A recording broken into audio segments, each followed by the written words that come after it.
Hello. One of the great pleasures in writing about Strata is that about once a month I get invited onto the James Valentine show on ABC 702. We have a good old chat about everything to do with living in apartments, and this month was no exception. So I dropped in and we chatted about everything from electric cars to rogue parking in visitor spots. So here I am with James and a few of his listeners who call in with their problems. I'm Jimmy Thompson, and this is the Flat Chat Wrap.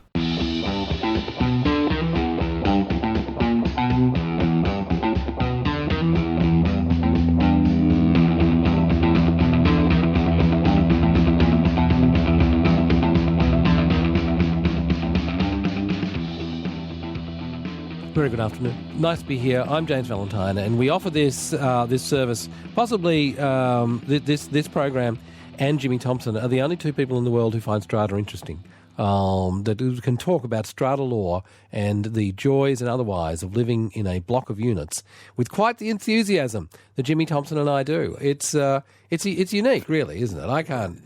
No one else gets the joy out of Strata that you do, Jimmy. Yeah, we find it interesting. Other people find it terrifying, confusing, challenging.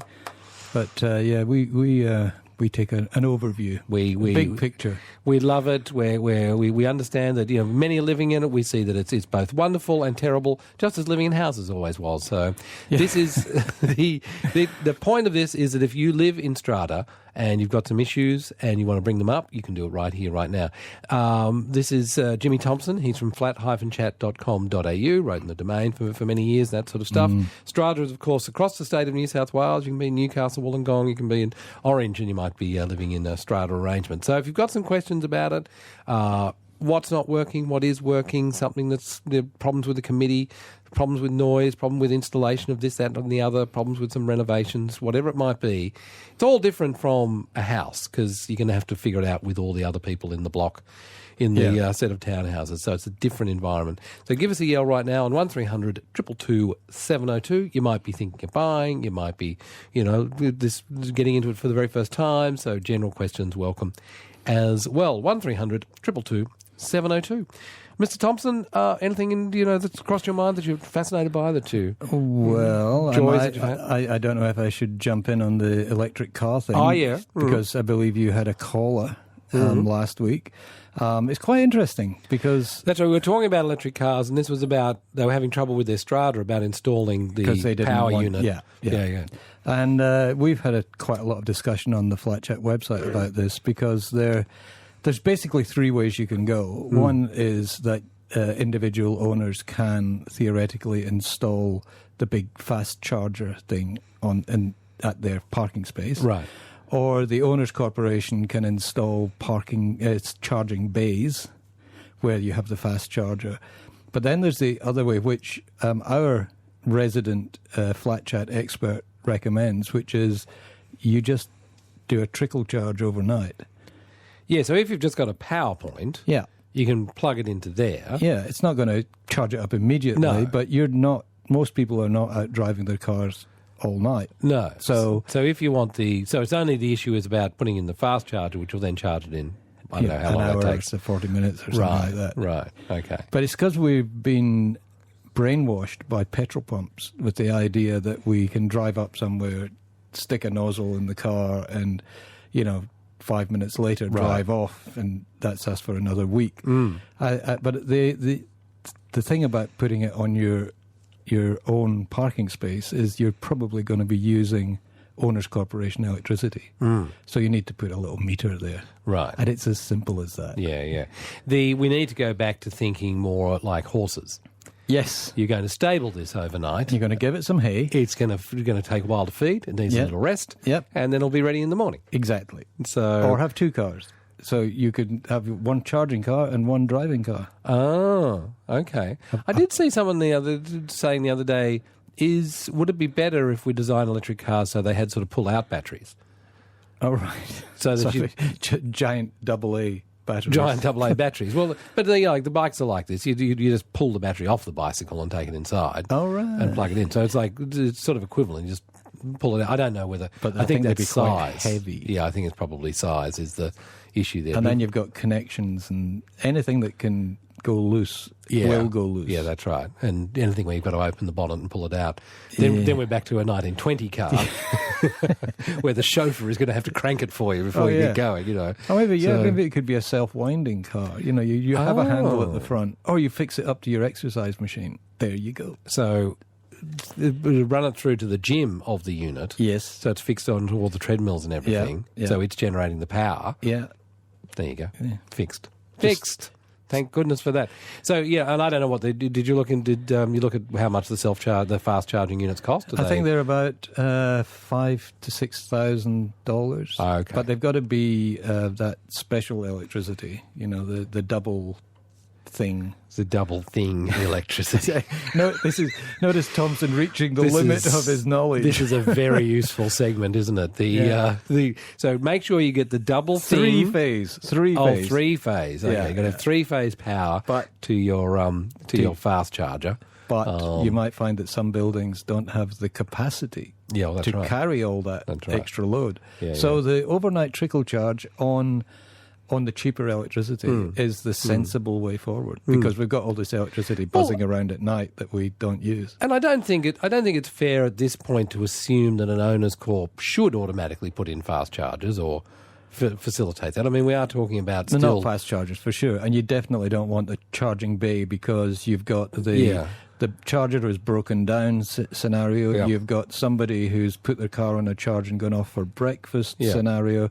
Basically, you're leading to open warfare. Yeah, that's right, open warfare. Because we are, of course, I would assume that we are going to move to electric cars, but it hasn't happened quite yet. We're talking about a very small percentage, and assuming that something, the fact that you've got an electric car doesn't suddenly mean that the owner's corp's got to do what you need. But you look at what's happening in Britain, where they're saying it's going to be all electric by 2045. Yeah. That's Boris. I mean, he's a Tory.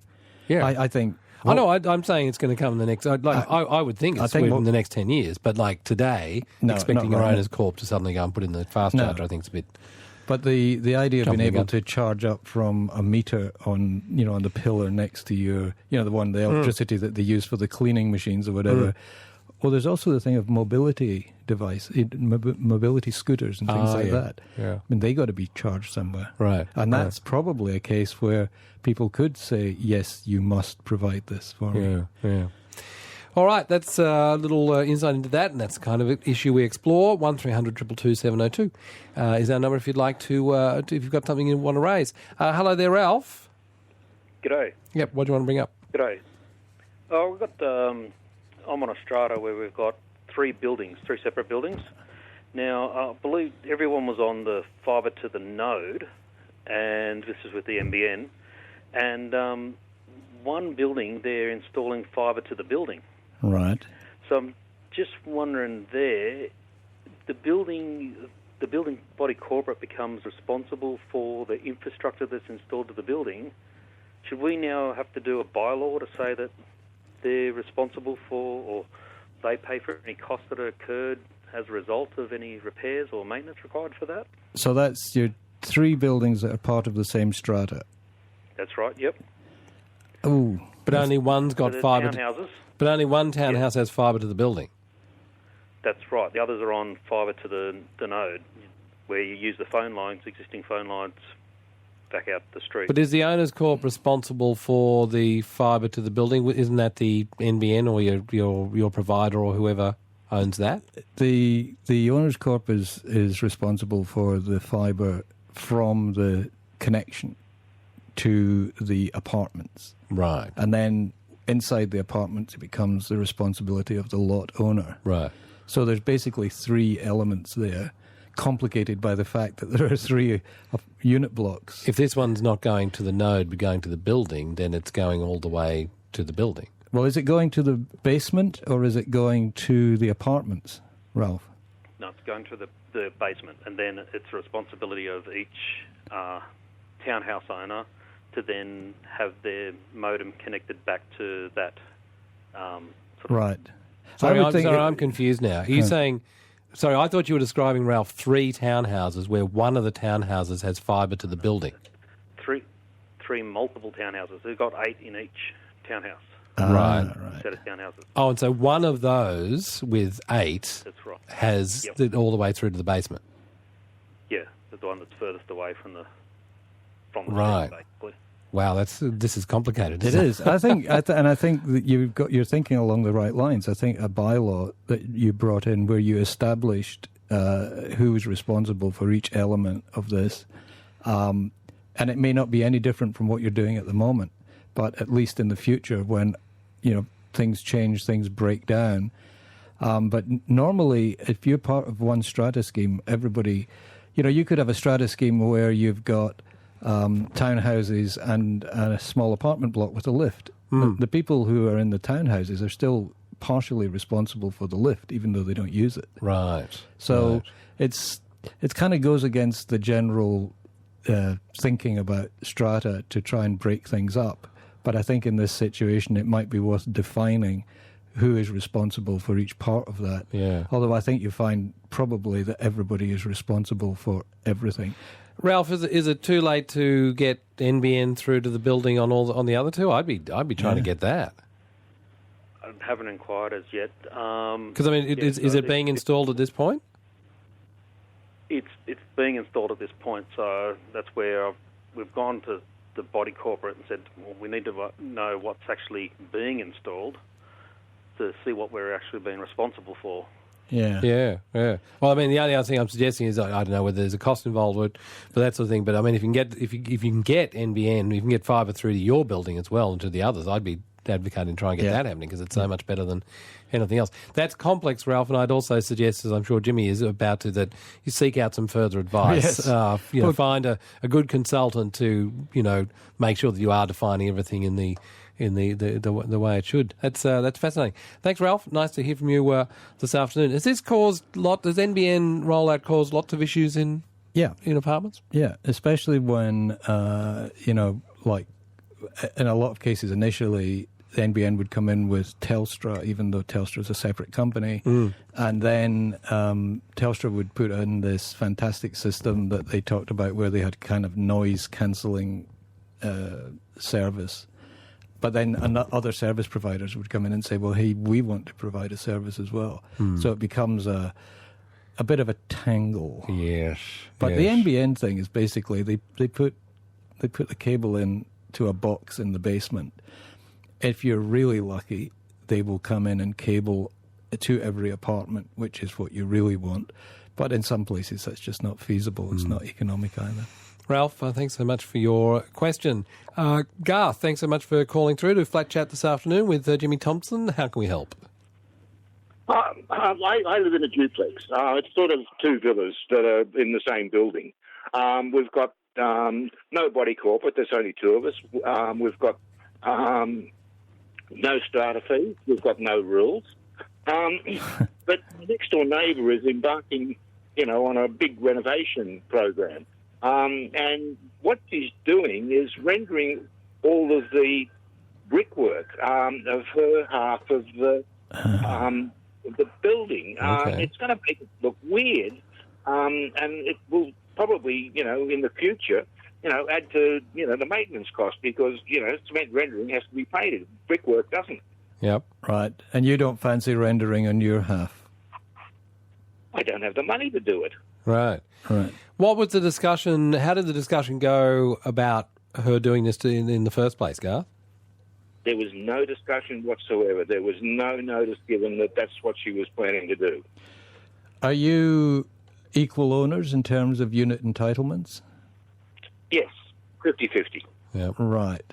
I think the first thing you should do is, apart from talking to your neighbour and saying, really, do we really need this? I would be heading to fair trading for mediation. If she's saying, I'm going to do it and I don't care what you do with your half, but you're a part owner of her external walls. Right. So you have a say in what happens to them. And this is one of the nightmares of duplexes, two strata schemes. Yeah. you're equal. There's no deciding vote. It would be so much better if there was one unit entitlement different, and then that person you end up equally annoying to each other, really, don't you? Garth, up until this point, you get on well? That any issues have been resolved before? Look, we've got on perfectly well. There's never been sort of any issue. But because of the renovations, she's also doing a lot of internal renovations. Right. The noise from the tradesmen is driving me crazy. She's moved out while these are going on, so I can't even contact her. Right. Yeah, it's a difficult one, isn't it? I mean, because the renovation thing can often be it works both ways. Yes, for a while, yes, it's going to look weird. It'll be different. Hers is different to yours and all that sort of stuff. But on the other hand, it says to future buyer of your place, Garth, look what you can do. Yes, there's potential. There's potential. So, I don't know that it decreases your value. In some ways, it adds to your value without you doing anything. I mean, maybe not. I don't know. I can't predict the future. No. But it's going to look pretty weird. One half being brick and the other half, being cement rendered. Yeah. There's a Bonzo Dog tricky song about that. Right. So you're saying, your feeling with this, Jimmy, is you're going to have to pretty much go to mediation quite quickly because... or even if, the guys with the bucket and the render are turning up, just an interim order to stop the work, at least until you've sat down and discussed it. Yeah. Tricky, Garth. Don't envy you at all, but thanks so much for calling through. I hope that was some help this afternoon. Here's a classic, Jimmy Thompson. Oh, is it parking or is it parties? Okay, it's parking. Okay. It's a classic, so it must be... Which issue of parking will it be? Somebody's parking in visitor parking. Oh, you're so onto it. Susan, what's the issue? Hi. How are you, James? Good. Well, we have 14... townhouses in our block. They're in 3 blocks, and everyone, depending on the size of their townhouse, has either 1 or 2 of their own car spaces in a lock-up garage. Yeah. And we also have about, I think it's 5 visitor car spaces. Yeah. Now, these tend to be used consistently by the owners of the property. So if someone has 2 cars, they choose to use one of the visitor car spaces, and they'll leave their car there, sometimes months at a time. And our issue is, are they allowed to do that, and how can we stop it if they don't have to? Well, there's no law that the strata cops are not going to come roaring around and tow their cars away. So the question of whether or not they're allowed to do it is down to the committee. You will have bylaws, and it will be part of your strata plan that these are visitor parking spaces, and they will be common property. And you will almost certainly have a bylaw that says you may not park on common property without written permission. So that's where you start. So you start by sending these people a letter saying, look, we can no longer allow visitor parking to be used by people. You're using a facility for yourself. It's called parking theft in some some places. Yeah. They're using common property. It's same as if you parked on the lawn or something that was for common property. Have you tried any of that, Susan? Yeah, we have. We've got bylaws around it. We've notified the people, every owner in the block, so we're not pointing fingers at anyone. Right. We've alerted them that these are for visitors, and they believe first in, best dressed. Okay, and then... we don't know what to do. Oh, well, the next stage is very easy. You have a committee meeting and you agree to send a notice to comply to the miscreants, and that notice to comply will say, under bylaw or whatever, you are parking illegally, please stop. If you don't stop, we will go to the tribunal and we will be seeking a fine against you. Ah, okay. Yeah.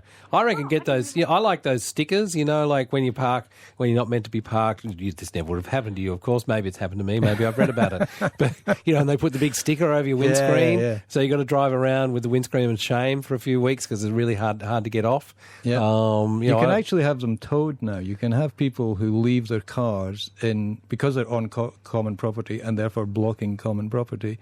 You can have them towed away.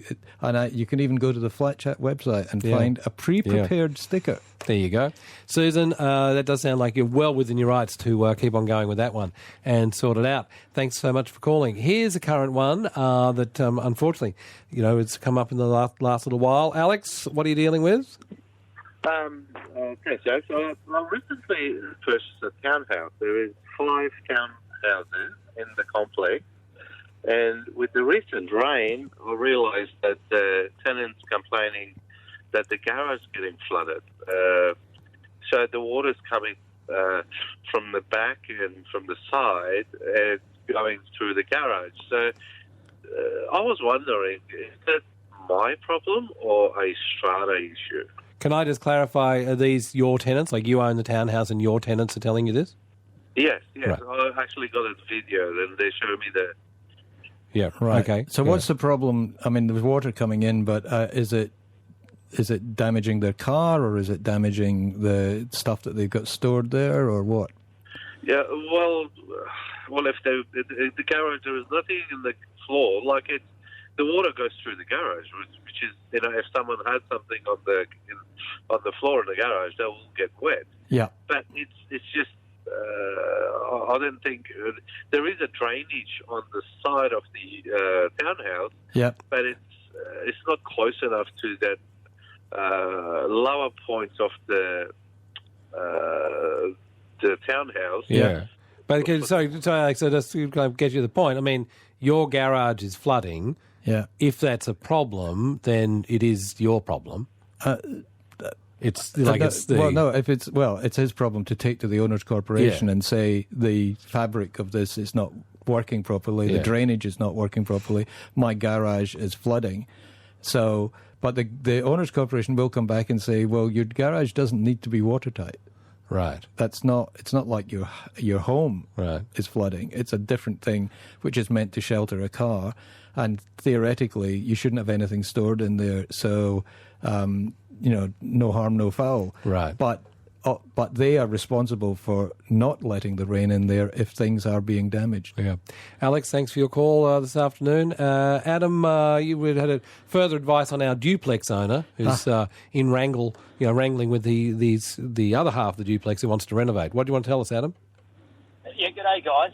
Look, I'm all too familiar, unfortunately, with having lodged a few DAs and complying development certificates, which is ultimately one of the only 2 ways consent could have been given for this person to renovate their property. So, as part of that consent, owner's consent should have been given prior to the approval, and it sounds like it hasn't been given. So, the innocent owner who was the caller, I suspect he has rather good grounds for a stop work notice. So he could go to council. Oh, yeah, so because it's exterior changes, there should have been a DA, is that what you're saying, Adam? Exactly. Yeah, right. So right. I think this one's put a bit of a shifty, to be honest, guys. Yeah. Now, it does sound as though you're quite right. And I suppose also depending on the extent of the interior, Adam, in a strata like that, if the interior changes are significant enough, they should have a DA as well. Exactly. He did say there was some works going on inside. Significant work, yeah. If a load-bearing wall is changed or a plumbing point is changed, I think that triggers some consent for a DA or a complying development. I think it was Ralph, so I hope you're still listening, Ralph. But yes, that sounds like you're well within your rights there. Of course, it should have had a DA, and as part of that DA, he should have been informed as to what's going on. Yeah. Chris, what do you want to bring up this afternoon for Jimmy? Hello, Chris. Chris, I can hear you breathing. Chris? No, maybe not still there. Let's see what Robbie wants to bring up this afternoon. Hello, Robbie. Welcome to Flat-Chat. Oh, hi. I'm in a block of flats, 12 units, fairly quiet block, but there's one apartment where people come and go, at times just for 1 or 2 days, at times for a week. Uh-huh. Apparently, we have confronted the people, and they say, no, we're not Airbnb. It's my boss's flat. I'm up here for a course.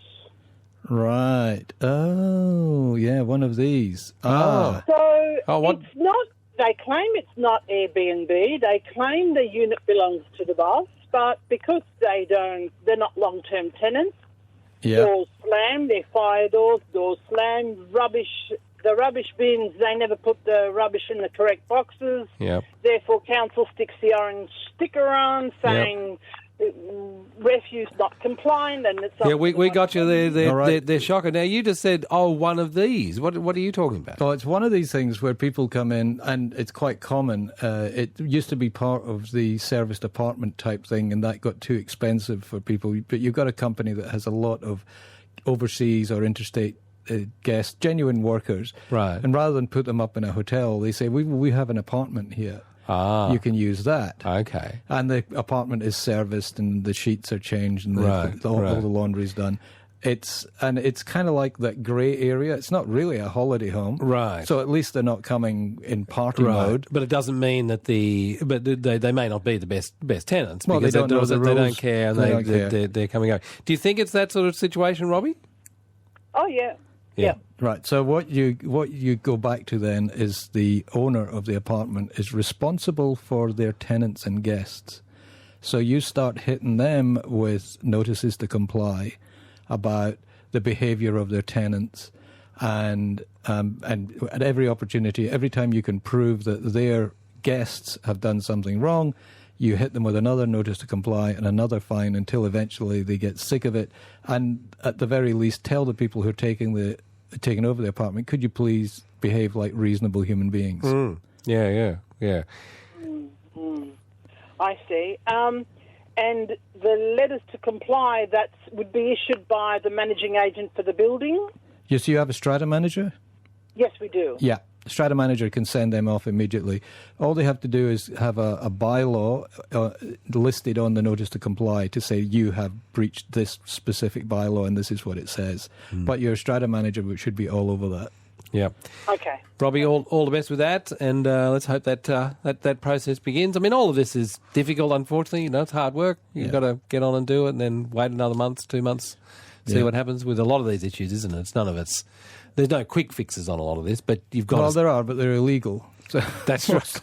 Well, then you can't mention them, Jimmy. Yeah, you can't just casually allude to some sort of thing that would be more of place in your crime novels, Mr. Thompson, than in a well-run strata. It's true. It's true. Thank you so much. Thank you. Love to see you as always, Jimmy Thompson, and get on to flat-chat.com.au for further insights and answers to all of your queries right there.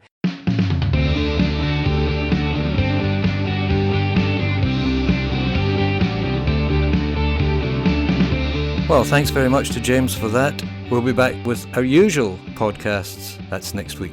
Thanks for listening.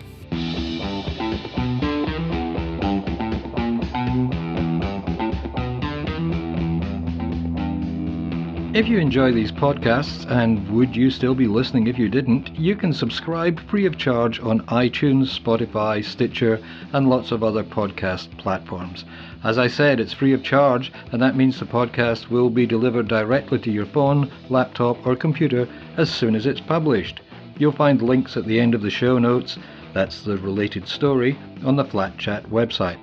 And the website is where you go to find the stories we've been discussing today, as well as about 10 years of archives and, of course, your questions and answers on the Flat Chat forum. Just log in to flat-chat.com.au to ask a question or, even better, answer someone else's. Okay, thanks for listening. Talk to you again soon.